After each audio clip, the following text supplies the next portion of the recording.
हाय, उन्हाळा सुरू झाला की माझ्या गावामध्ये लगबग सुरू होते, ती म्हणजे सफेद कांदे विणण्याची। माझ्या गावामध्ये सफेद कांद्यांचं पीक घेतलं जातं। जवळजवळ याची सुरुवात होते नोव्हेंबर-डिसेंबर पासून आणि जसं जसं उन्हाळा लागतो तसं जसं आपले कांदे तयार व्हायला सुरुवात होते। कांदे तयार झाले की ते शेतावरून काढून आणून त्याची एका विशिष्ट पद्धतीने माळ बनवली जाते। तुम्ही व्हिडिओमध्ये बघू शकता की कशा प्रकारे माळ विणली जाते। या आजी आज त्यांचं वय जवळजवळ 99 वर्ष पूर्ण झालेले आहेत, तरी सुद्धा किती छान पद्धतीने ते माळ विणत आहेत। अर्थातच त्यांचा अनुभव असणारच तो तेवढा, पण ही आहे आपली जुनी पिढी जी अजून सुद्धा एवढे कष्ट घेते, मेहनत करते।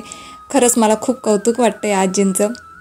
कांदे विणून झाले की त्याची शेवटी अशा प्रकारे वेणी केली जाते आणि हीच माळ पुन्हा दुसऱ्या माळेला जोडली जाते। माझं बालपण अशाच गोष्टी बघत बघत गेलेलं आहे, त्यामुळे मला खूप कौतुक आहे या सर्व गोष्टींचं आणि याच्यामध्ये खूप साऱ्या आठवणी पण दडलेल्या आहेत। इथे मी सुद्धा प्रयत्न केला आहे माळ विणण्याचा। जवळजवळ खूप वर्षांनंतर मी हातात कांदे विणायला घेतलेत। मला खूप मजा आली।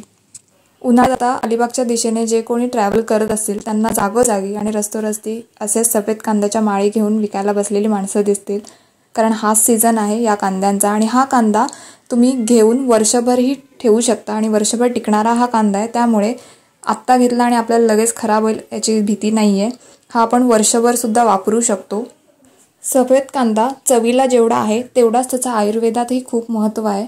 जे कोणी फिरण्यासाठी अलिबागमध्ये येत असतील तर त्यांनी नक्की आवर्जून हे कांदे विकत घ्या। आणि व्हिडिओ तुम्हाला कसा वाटला हे मला कमेंटमध्ये नक्की सांगा आणि कोणाकोणाला कांद्याबद्दल माहिती आहे त्यांनी पण मला कमेंटमध्ये सांगा।